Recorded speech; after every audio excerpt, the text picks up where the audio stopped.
Bienvenue à toutes dans le podcast révolutionnaire Minceur. Ici, on aborde tous les sujets, les méthodes, les astuces possibles et inimaginables pour vous aider à déstocker graisse, eau, les kilos émotionnels. En bref, tous les outils possibles pour vous permettre de vous réconcilier enfin avec votre corps, ce précieux.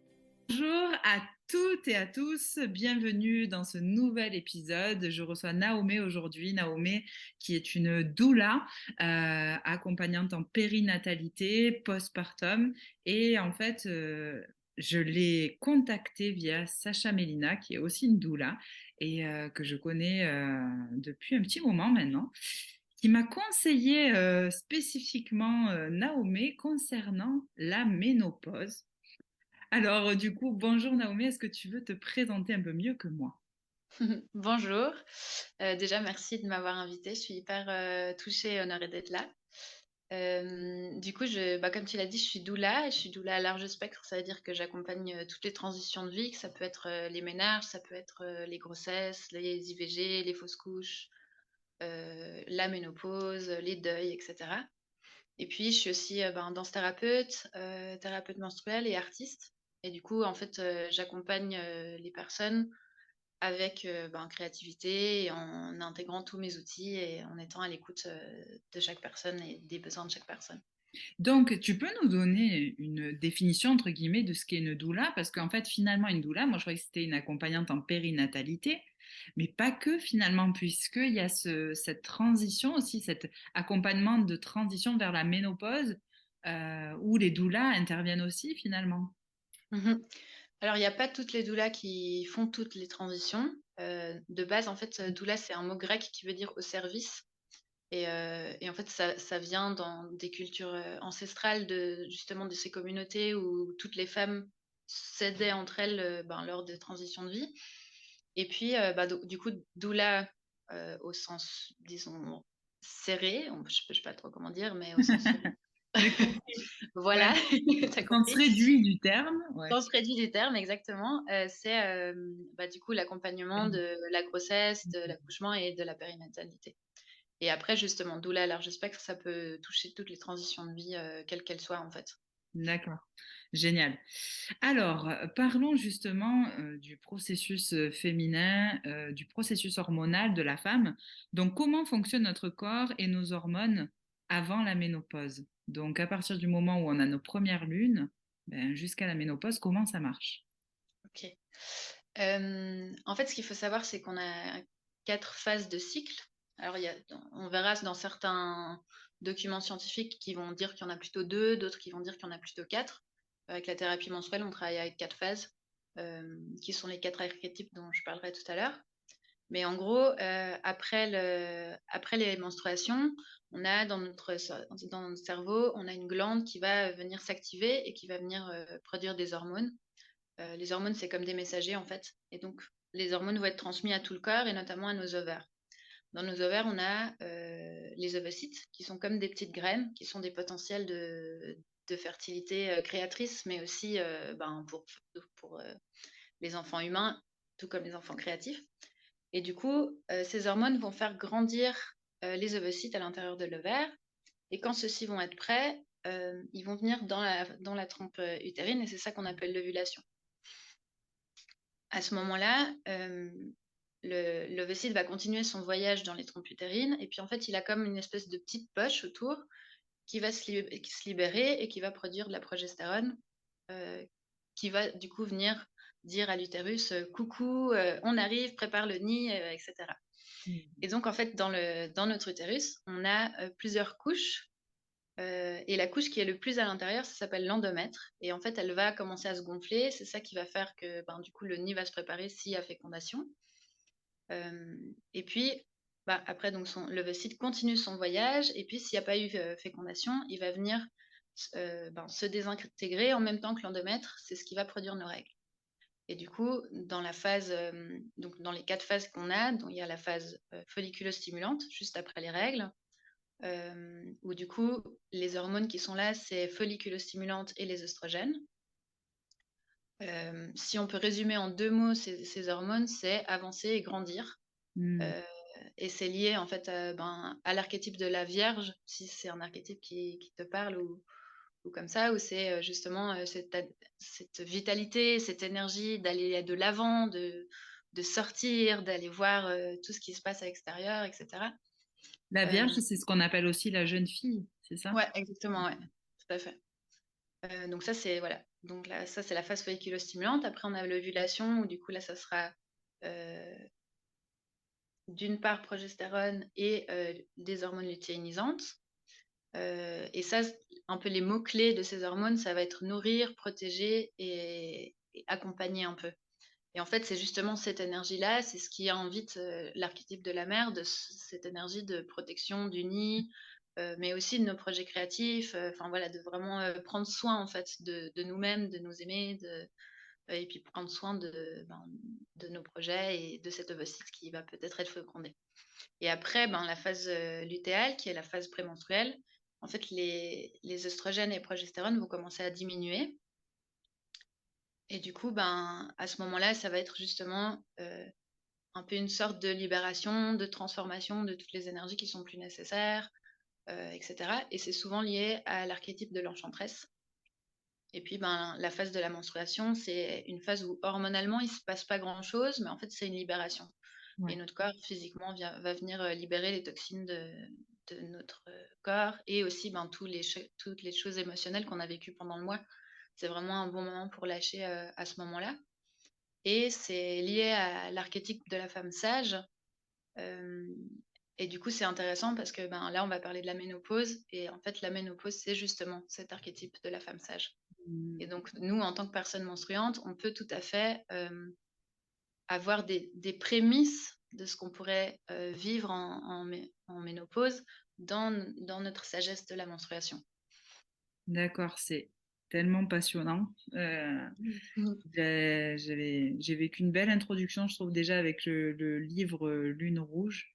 Et, Mhm. merci de l'expliquer aussi avec tes mots, je trouve ça tellement beau. Donc, est-ce que j'avais une question, ça aussi, parce que tu sais, souvent les femmes parlent d'une phase aussi de préménopause avec toute une symptomatologie qui ressort, des règles qui sont en retard ou qui ne viennent pas ou qui viennent très peu. Enfin bon, voilà, ça peut être très très varié. Est-ce que c'est pour toutes les femmes cette phase de préménopause ou pas? Alors, ce qu'il faut savoir, c'est que la phase de préménopause, c'est une phase de transition entre cet équilibre qu'on avait quand on avait nos cycles menstruels et puis ce nouvel équilibre qui va se créer à la ménopause. C'est une phase qui peut durer entre 6 et 13 ans. Et en fait, en fonction de notre état de santé, de notre contexte socioculturel, de nos croyances, etc., de notre alimentation, ça va venir modifier la façon dont on va vivre notre préménopause. Il y a des personnes qui vont vivre ça comme une lettre à la poste et qui, d'un coup, n'auront plus leurs règles et en fait n'auront rien vu venir. Et puis en fait, c'est pas qu'elles n'ont pas eu une préménopause, c'est juste que leur corps était suffisamment OK pour Oui, oui, vivre oui, ça oui. tranquillement, ouais. Ouais. Et après, tous ces symptômes qui sont en fait, ils peuvent être liés en fait à un trop bas taux d'œstrogène, etc., ou des hormones qui sont insuffisantes, ou bien les surrénales qui manquent, etc. Parce qu'en fait, ce qui se passe dans la préménopause, c'est que on continue d'avoir nos hormones qui sont produites, mais d'une façon minime. Donc, ça veut dire qu'on va avoir une diminution de la production de progestérone et d'œstrogène. Et les ovaires vont continuer de produire un tout petit peu de ces hormones. Et puis, il y a les glandes surrénales qui vont venir prendre le relais aussi pour venir accompagner ce processus et donc continuer de produire ces hormones. Et donc, ça veut dire qu'on va plus avoir un pic puis une redescente, mais en fait, on aura ces hormones à disposition tout au long du cycle. Et ça En veut fait, dire c'est très intéressant parce que vu que les surrénales sont souvent épuisées par des syndromes de stress chronique, etc., je comprends peut-être un peu, de plus en plus d'ailleurs, pourquoi est-ce qu'il y a beaucoup de symptômes qui peuvent ressortir. Peut-être parce que le corps, il n'arrive plus à gérer et il n'y a plus cette phase d'équilibre et j'avais déjà entendu parler dans mes formations en nutrition, en hygiénisme, etc., de le fait qu'effectivement l'utérus est un émonctoire supplémentaire dont la femme dispose grâce aux lunes. Et du coup, quand arrive cette ménopause, justement, c'est comme si la femme, elle était ôtée d'un de ses émonctoires et il faut que tous les autres aussi prennent le relais. Et si évidemment ils sont pas en forme, les autres émonctoires, ben il peut ressortir certains symptômes. Donc Exactement, ouais. super Ouais, intéressant. ouais, exactement. Et d'ailleurs, en fait, c'est recommandé aux personnes qui arrivent en ménopause et avant de pouvoir commencer à faire des nettoyages ou des détox assez régulièrement parce que justement, on a cet émonctoire en moins et que du coup, en fait, on a des toxines qui sont là, qui sont pas libérées par le sang des règles. Et, euh, et justement, ben, tu vois, dans notre société où tout va très vite et on est souvent sous stress et on a une alimentation qui est hyper acide et tout ça, ben, en fait, les surrénales, comme tu disais, elles sont super fatiguées. Et du coup, c'est chouette de pouvoir accompagner, tu vois, avec différents outils pour que nos surrénales soient en fait en bonne forme pour arriver en ménopause de façon plus tranquille et plus harmonieuse.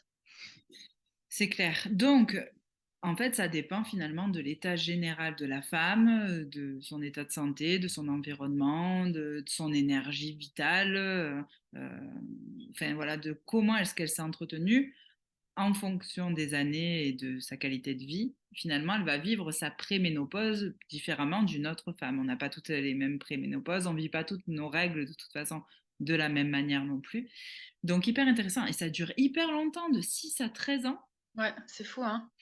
C'est archi fou. Donc, ça veut dire que ça peut commencer à quel âge d'ailleurs? La ménopause en moyenne, c'est à quel âge d'ailleurs? Alors, ben, de nouveau, ça dépend de toutes les personnes, mais ça peut être en plus ou moins entre 42 et 56 ans. Voilà, si une personne a sa ménopause avant ou après, c'est pas grave, hein, ça arrive et c'est très bien. Mais c'est plus ou moins une moyenne pour avoir un peu une idée. Ouais.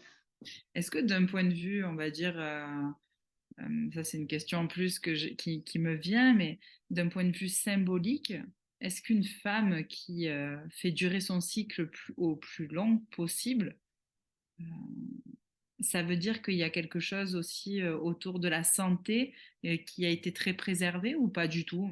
Enfin, c'est une question que je me pose comme ça. Mhm. Alors écoute, j'avais lu ben, un article sur justement les femmes en Sibérie qui sont du coup tout le temps hyper actives, qui font beaucoup d'exercices physiques, qui vont tout le temps ramasser du bois, enfin voilà, qui sont vraiment tout le temps dehors, qui ont une hygiène de vie qui est vraiment super et qui en fait ont leur ménopause autour de 60-70 ans. Hmm, c'est incroyable. Mhm. Ouais, ouais. Donc oui, ouais. Donc ce que j'étais en train de penser, tu viens de me donner peut-être une clé de vérification. Merci.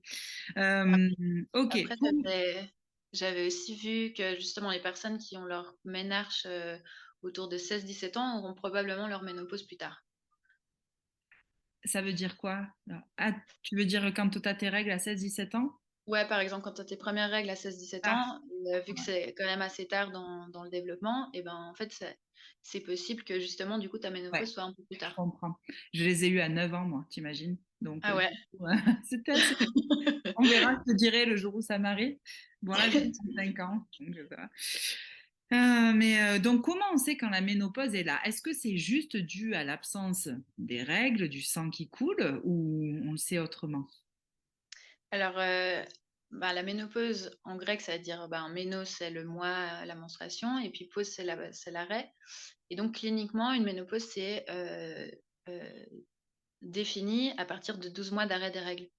Après, ce qui est possible, c'est que dans la préménopause, il y a des personnes qui ont des fois des arrêts de règles de plusieurs mois. Et du coup, on a l'impression que c'est la ménopause, mais en fait, bah, les règles reviennent. Et du coup, il faut faire un peu attention. D'ailleurs, en fait, c'est conseillé de continuer de se protéger jusqu'à 1 an après les dernières règles, parce qu'en fait, il y a eu des cas de personnes qui sont tombées enceintes Pas en, étonnée. en pause, quoi. Ouais. Pas étonnée du tout. D'ailleurs, tu sais, enfin, j'ai mis au point un massage du ventre, le Belly Revolution. Mhm. Et en fait, si tu veux, ce massage, il y a eu une de mes clientes à qui ça a relancé les règles alors que ça faisait 6 mois qu'elle en avait plus et qu'elle pensait qu'elle était rentrée dans ce truc de ménopause. Et enfin, je ne sais pas si c'est le massage qui lui a relancé les règles, évidemment, c'est tout un, je pense, un ensemble de choses. Mais c'était assez fou parce que quand ça a encore besoin de sortir, le corps va utiliser toutes les voies possibles. Donc oui, comme tu dis, faites bien attention. Voilà, ça fasse vraiment 1 an, ouais, que vous ayez plus du tout de perte de sang. OK. Ouais. Et puis après, aussi, donc ça, c'est, au niveau des règles. Et puis, en fait, si tu fais des analyses, tu peux voir que le taux d'hormones folliculostimulantes est un peu plus élevé. D'accord. Mais en vrai, c'est quelque chose qu'on peut savoir qu'après coup. Mmh. Et D'accord. puis, j'ai un peu envie de dire, si on est attentif à nos corps, peut-être qu'on va le sentir, en fait, quand on sera en ménopause. Alors et on y vient justement, parce que les 4 phases du cycle dont tu parlais tout à l'heure, la Vierge, la Mère, l'Enchanteresse, la femme sage, donc on arrive dans ce truc de femme sage, mais est-ce que la femme sage, elle vit un cycle elle aussi? Est-ce qu'elle vit, des étapes ou est-ce qu'elle s'adapte du coup, à la Lune, au cycle lunaire, mais de la planète Lune? Comment ça se passe dans son corps du coup une fois qu'on est, ménopausé? Alors, c'est ce que je te disais, tout à l'heure. En fait, la personne ménopausée va avoir toutes les hormones à disposition constamment. Donc elle va avoir la sagesse, de toutes ces phases constamment. Elle va pouvoir aller chercher, les connaissances et la sagesse, à n'importe quel moment quand elle en aura besoin, en fait. Et puis, quand Mais j'accompagne des personnes. excuse-moi, mais du coup, j'ai une question. Si on les a tout le temps, ces hormones, est-ce qu'on s'aligne pas en étant ménopausée finalement sur un truc un peu masculin et c'est pas des hormones mâles, on va dire, mais comment, tu vois ce truc un peu linéaire au lieu d'être cyclique, tu comprends? Ouais, alors, bon, déjà, les hommes ont aussi des cycles, c'est lié à la spermatogenèse. Hem, du coup, c'est juste des cycles un peu plus longs. Et puis, en fait, justement, j'allais y venir quand, je travaille avec la ménopause. J'invite les personnes à faire quand même un diagramme lunaire et à baser leur diagramme lunaire sur la Lune. Parce Génial. que en fait, du coup, elles vont pouvoir voir, que chaque jour va être pareil, chaque cycle, en fait. Et du coup, de pouvoir continuer d'observer cette cyclicité, et cetera. Hem Et là où je vois que c'est pas forcément masculin, c'est que comme justement elle a cette sagesse à l'intérieur, et que pour moi la ménopause, c'est vraiment une phase qui est hyper intéressante pour ça, c'est que c'est vraiment, en fait, une invitation à aller rechercher cette sagesse, et puis en fait toute cette énergie créatrice qui est du coup pas dédiée à la reproduction ou comme ça, ou à ces enfants qui à cet âge-là sont probablement déjà partis de la maison. En fait, c'est toute cette énergie créatrice qui est là pour elle, pour sa vie, pour ses projets, en fait, pour créer, les choses qui lui correspondent, quoi. Mais tellement, et j'avais eu une conversation justement pendant un cercle de femmes autour,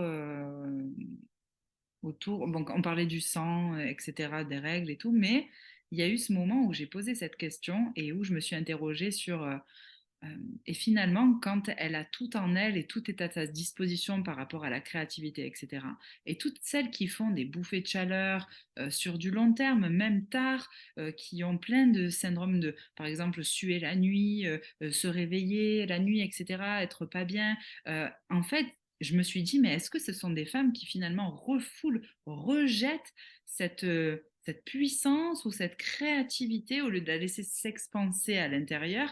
Est-ce qu'elles sont pas en train un peu de la réprimer et que du coup, ça pourrait éventuellement, d'un point de vue encore vraiment ésotérique et holistique au niveau de la prise en charge, c'est une question holistique et vraiment, est-ce que ça interviendrait pas justement ce truc sur des symptômes qui peuvent accompagner la ménopause, dont on entend souvent parler d'ailleurs?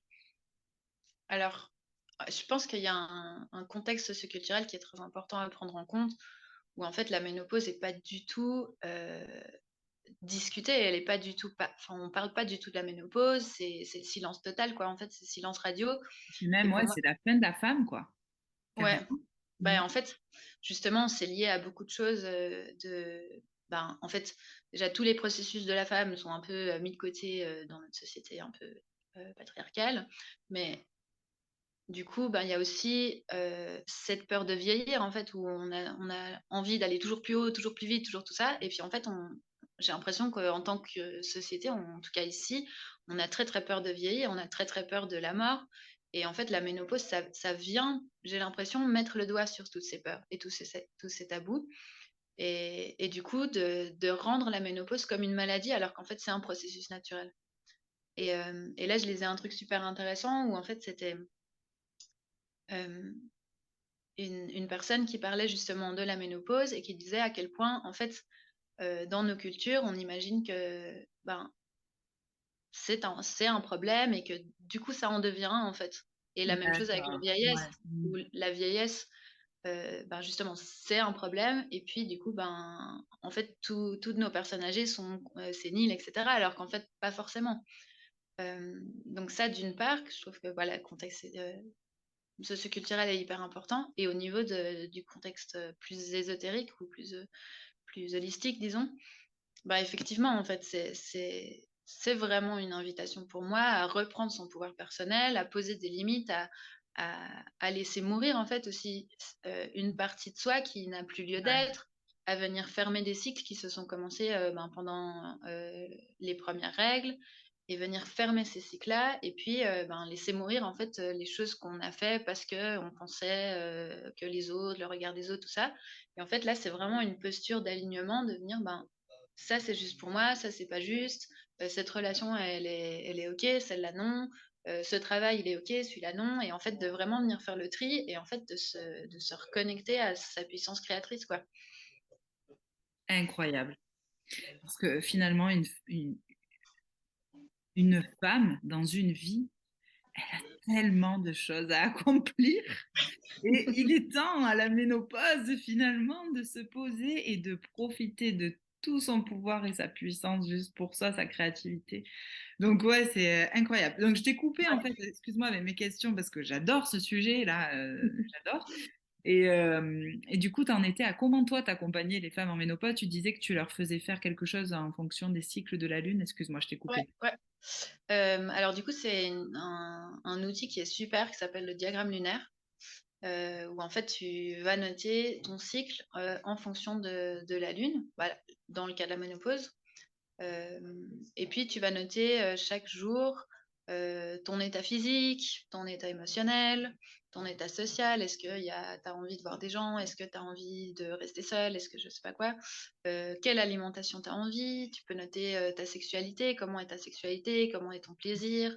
Hem, Est-ce que tu as du plaisir? Quel type de contact physique tu aurais envie? Quel type d'habit tu as envie de mettre? Enfin, ça peut vraiment s'élargir à tous les niveaux de ta vie, en fait. Ça peut vraiment être, vu, tu peux même regarder tes rêves, quels rêves tu fais dans quelle phase et cetera et en fait, après quelques mois, tu vas vraiment pouvoir observer que en fait ton